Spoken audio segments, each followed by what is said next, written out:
and we get into our very much anticipated conversation with the best-selling author Khethiwe Nkuna.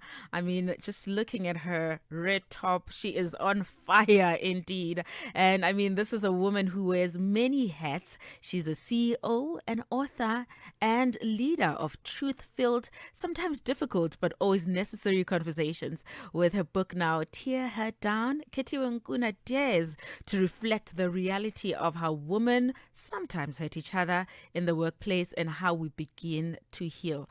I always love talking about healing conversations. But before we get into that, you can also engage with us on our WhatsApp line, which is +27634069126. That is +27634069126. And on our social media pages, across all platforms, we are at Channel Africa 1, and we are also on DSTV channel 802, also live streaming on www.channelafrica.co.za and on SABC Plus. So what would be your reason of not engaging with us, or rather listening in?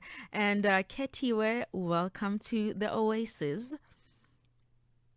Thank you so much for having me, and good morning to your listeners.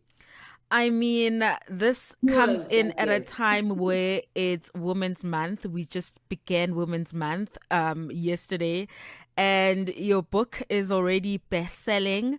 Tell us about, maybe let's take it with a bit of your background. Who is Khethiwe Nkuna? Where is she from? How was her childhood? And what were your aspirations as a child? Thank you so much. So Khethiwe Nkuna is born in Soweto. So I'm the eldest of three girls, and I was born in Soweto. And when I was 7, we actually moved to Spruitview. Yeah.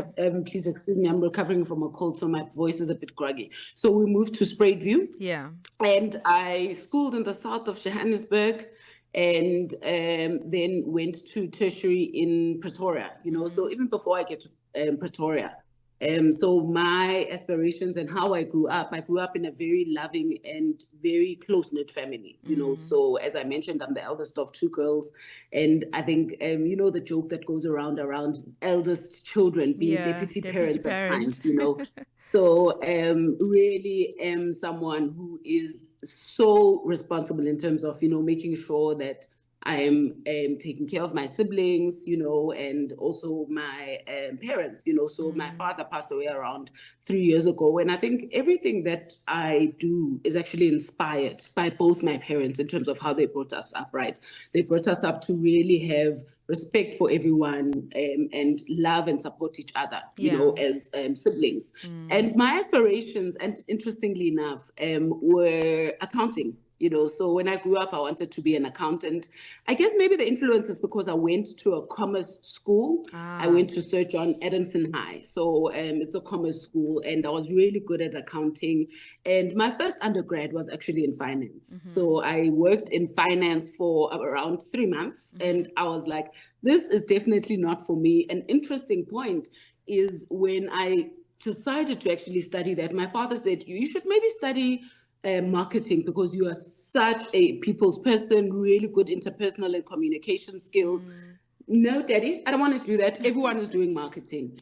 So full circle moment, about probably after the 3 months program in the graduate program at Mercedes-Benz, within 3 months, my next rotation was into the chief operating officer's office. And he asked me, what do you want to do? At the time, corporate social responsibility wasn't a huge thing, So I'm like, what I know is I'm passionate about giving back. So he gave me a project called CHOC Childhood Cancer Foundation. And within 3 months of working with CHOC, we had a fundraising gala dinner. And that's how, what I call my purpose in life, which is to enable people and communities to reach their full potential, found me. So within those 3 months, we had a fundraising gala dinner and raised over R250,000 rand. So that is then my journey into the world of corporate social responsibility, Yeah. And beyond work, I think always someone who really is always centered around and fully present in terms of any engagements that I am in, So if I'm a with a friend, I'm fully present and fully engaged and fully committed in friendship. I'm an all or nothing kind of person, Yeah. but really, really inspired and driven by one, making a difference, and then the most important role I play is that of a mother. So I have two children. My daughter will be 17 in November, and my son has just turned 14, Ooh. and they are my reason and they are my why. Everything that I do is centered around them, and that is the most important role that I play beyond everything else. Yeah. So that's a bit about Khethiwe. It's so beautiful. I mean, right now when you mention kids, I smile because I just had one myself, and I guess it's also with you a matter of purpose meeting passion, right? Coming to the book now, how do we get to writing a book? How do we get to the title Tear Her Down? So the book is actually a reflection. It was a reflection and an observation. And I started about 18 months ago in terms of reflecting on the journey and documenting, and really starting to write the book. And it's a reflection because of something that this is a trend that has happened and that I've experienced. And the journey is a deeply personal story. The story itself, Yeah. the book is deeply personal because it's a reflection of my own journey, and people that have trusted me with their stories as well, so reflecting from the start of my career. And at the start, it was actually a male, who was a senior person, and I was just starting as a graduate. But this male, in terms of the level of detail and obsession in terms of my outputs, was beyond that of a leader in terms of wanting to groom and grow me and develop me as a young person. But it was nitpicking almost to the extent of looking for fault in everything that I did, and then later on, it was a older female and a Black female, much older, who really, with that experience, it was really more of a you need to stay in your place. And there's one of us already at the senior top. Slow down with your ambitions, and the way, in the manner that she did it, was actually in terms of really excluding and undermining, and then later on, it was a someone that I had coached and mentored, and walked a journey with, who then questioned my appointment into a leadership role, So it was then the observation of many of these experiences. And in the book, I unpack other experiences and other people's stories that then made me ask, why do we as women do that to each other at times? Yeah.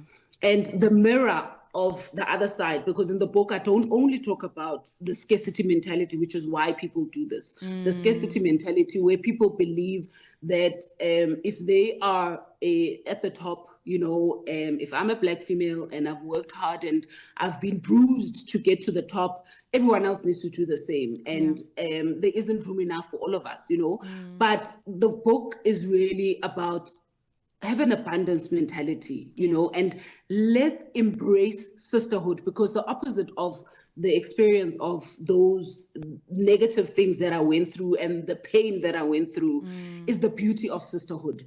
People I've journeyed with literally from when I was 3 years old right up to now, who are my sisters in this journey of life, so the call is really around there to say, can we embrace sisterhood? Because imagine if all women, where even the anomaly of sometimes women tearing each other down and causing harm to each other, whether it's because of internalized misogyny, whether it's because of internalized patriarchy, whether it's because of insecurity. Imagine if we all leaned into each other and supported each other. How Yeah. powerful would we Yeah. be? So that's the reason, and that's why the book then started, in terms of me reflecting 18 months ago.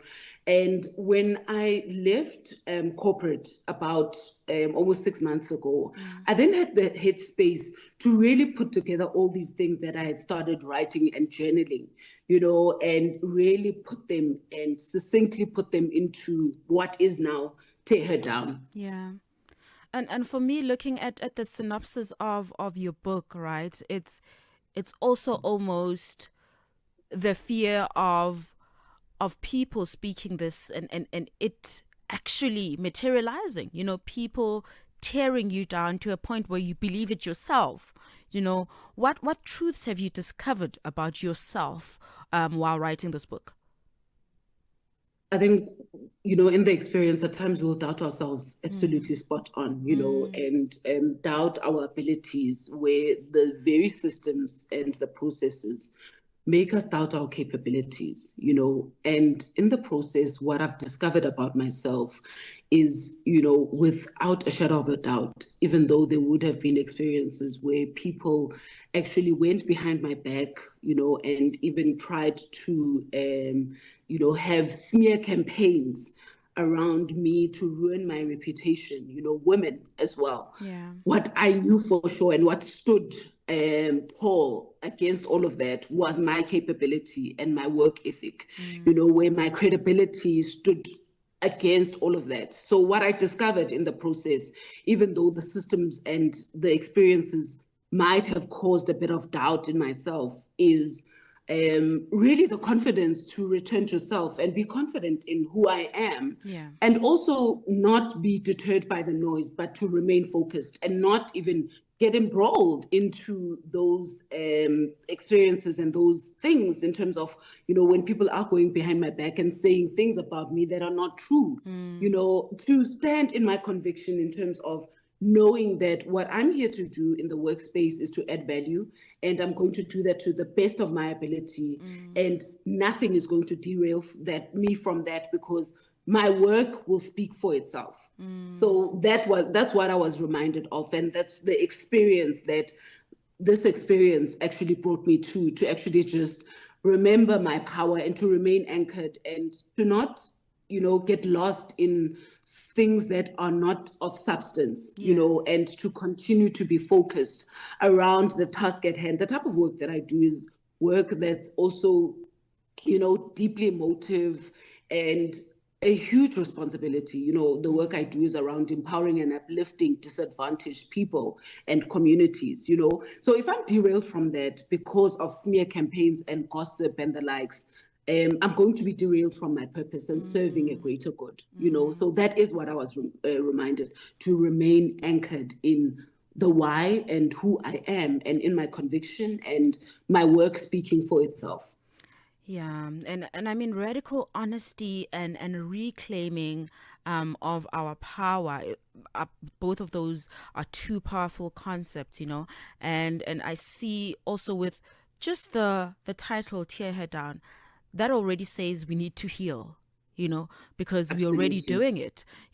How do we start the process of healing? I mean, you writing the book, some people journal, some people do want to, take out books or just smallanyana journals, out to, whether be it's young kids in high schools. How do we start the process of healing as individuals, or even if I'm seeing a colleague, I can see the confidence is going down, or they're not confident enough, but they are capable. How do I start the process of encouraging healing and even healing?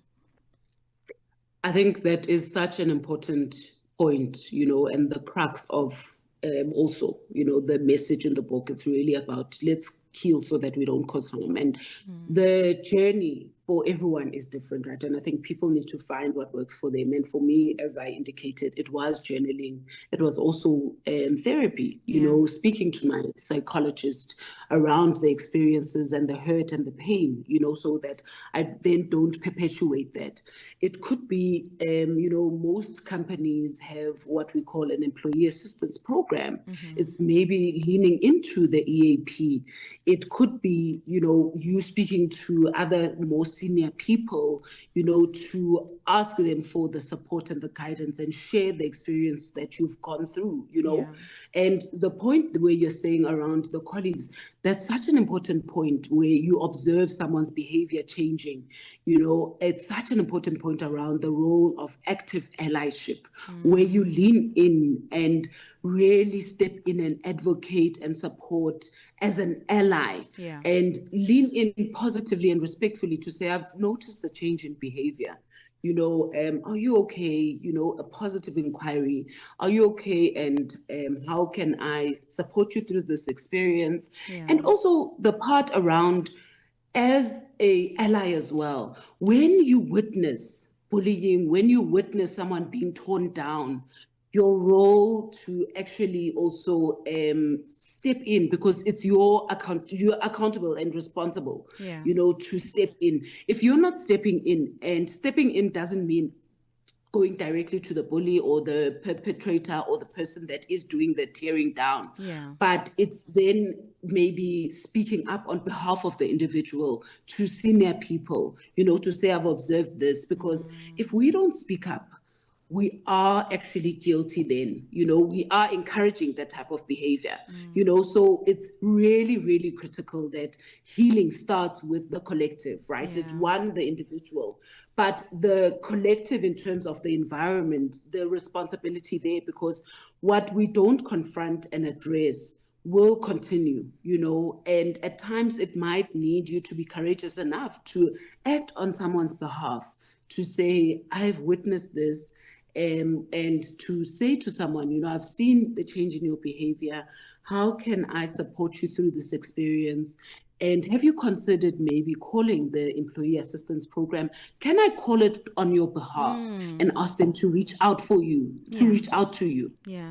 So it's really, one, I think at times, is the courage of the witnesses around. I love the word of active bystanders, where you don't just as a bystander do exactly that, where you stand by and you observe, but you actively, play the role of an active ally and advocate on behalf of someone else. Yeah. I think we've healed. We're looking forward to even reading the book, if people haven't read it. You balancing also being a CEO within all of this. Just tell me briefly, how do you do it? I know it's such a typical question, but really, how do you do it? And I think I do wear a lot of hats, but because all these hats that I wear are so deeply rooted in my purpose, Yeah. they say, find your why and you'll never have to work a day in your life. So I work extremely hard, but because it is centered around my why, I'm then able to do all of those, wear the many hats that I do. But one thing that I'm also really intentional about is self-care, where I know for sure that if Khethiwe is not okay, no one is going to be okay. Yeah. Not my family, not my friends, not my business, So self care is such a critical part. And self care means different things to different people. Yeah. For me, self care is really just being intentional about being in tune with my body. And when I do feel that, I'm a bit exhausted, let me actually maybe go to a spa day. Let me have a solo date where I just tune into myself. At times, it's literally just locking the bathroom door and taking a long bath.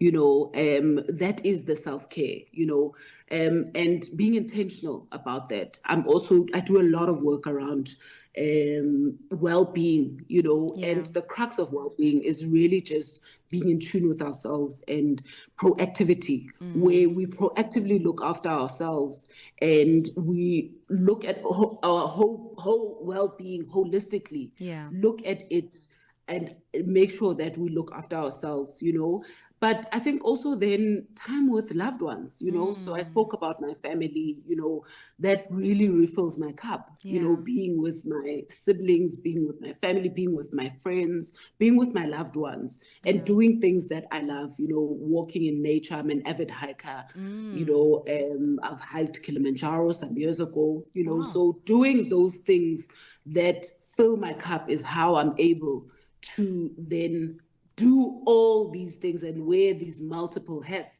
where in a day I might be in KZN launching a robotics program in a rural community, and then the following day I'm in a business negotiation as CEO of SkillQuest, Yeah. but wearing all of that with my true authentic self, that's another important thing. Part of my well-being is me being authentic, and showing up as my authentic self and full in my vibrancy, and the bright colors that I wear, because all of that is how I'm able to then show up in the best of my ability. Yeah. It's 7:41 Khethiwe, Central African time. After this short break, I just want to ask you 5 fun questions about yourself and see how that goes. So we'll be back with Khethiwe Nkuna, best-selling author of Tear Her Down, shortly after this. Find the latest Oasis podcast on www.channelafrica.co.za. Africa, voici Abedi. Oui, c'est moi. Abedi est un passionné de musique dans l'âme. Il a un goût pour toutes sortes de musique et passe ses journées à écouter Channel Africa. J'aime beaucoup la musique africaine. Ok. Devinez quoi? Channel Africa veut aider Abedi et les mélomanes du monde entier à découvrir encore plus de musique incroyable. C'est pourquoi Channel Africa appelle les artistes africains à soumettre leur musique. Chers artistes, n'oubliez pas de nous fournir toutes vos informations pertinentes à l'email adresse musique@channelafrica.co.za. Les soumissions sont votre chance d'être entendues, mais elles ne garantissent pas une playlist.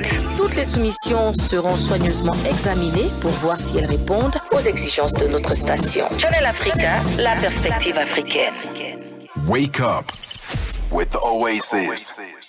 And you are still here with me, Nombuso Mahlangu, on the Oasis. We are hanging out with Khethiwe Nkuna, a best-selling author. And right now, we're just going to be asking her about 5 fun questions because we've been serious, talking about very serious stuff, which, is quite encouraging, and we've been healing. So, Khethiwe, are you ready for your 5 fun questions? Yes, I am, Nombuso. Okay. So the first one is, if your book Tear Her Down had a soundtrack, what would the first three songs be on the playlist? Ooh, okay. So, so the first one, and I think it's the soundtrack of my life, is "I Was Here" by Beyonce. Because I think it's really centered around leaving a legacy beyond myself. And I hope the message then instills that. The second one would probably be "The Goodness of God" by CeCe Winans, because I think that's another song that I really am always playing. And then the third one I think would be, that's a difficult one. What would be the third song? The third song probably would be Ntate Ke Mang, which is a gospel song that really speaks about, again, similar to Goodness of God. Ntate Ke Mang, ha ka ka wena, o tshwanetse ke thoriso. And the second question is, what's the one thing readers would be surprised to learn about you that didn't make it to the book? I think it's maybe what I mentioned, that I'm a hiker. And when I was 24, I summited Kilimanjaro to raise funds for charity. Nice. Third question, if you could invite 3 women, alive or from history, for a dinner party themed around sisterhood, who would you invite and why? I think the first one, probably Mam Winnie Mandela. And I think just because of the icon and everything that she stood for and her courage, and just everything that she stood for. The second one is Oprah Winfrey. I think I'm inspired by Oprah's work and everything that she's done. And interestingly, we actually share a birthday, so maybe that's the other reasons. Ooh, Like, as look a at that. I'm so jealous. I want to swap birthdays. Yeah. The third person would probably be my mother. Ooh. And that's because my mother has really inspired and continues to inspire me. And every dream I've ever dared to dream, she has been the wind beneath my wings. My fourth question is, what's your go-to power move when you're feeling insecure or unsure of yourself, other than hiking? So the power move is just really anchoring and praying, anchoring in who I am and praying, and centering myself. And I think whether it's praying, whether it's meditation, just going deeply within is what centers me.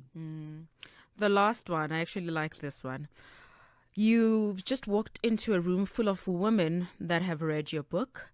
What's the first thing you hope they would say to you? The first thing I think, is thank you for being the voice and speaking about a topic and writing about a topic that I now see many have experienced, but we don't talk about it.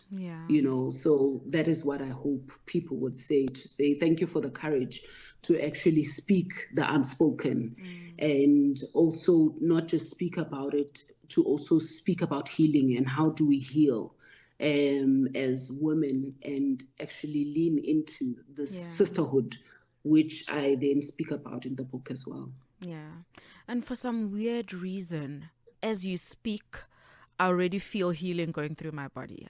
I don't know if it's because today I was like challenged to do the show. Like I said, that my presenter's voice just could not come out.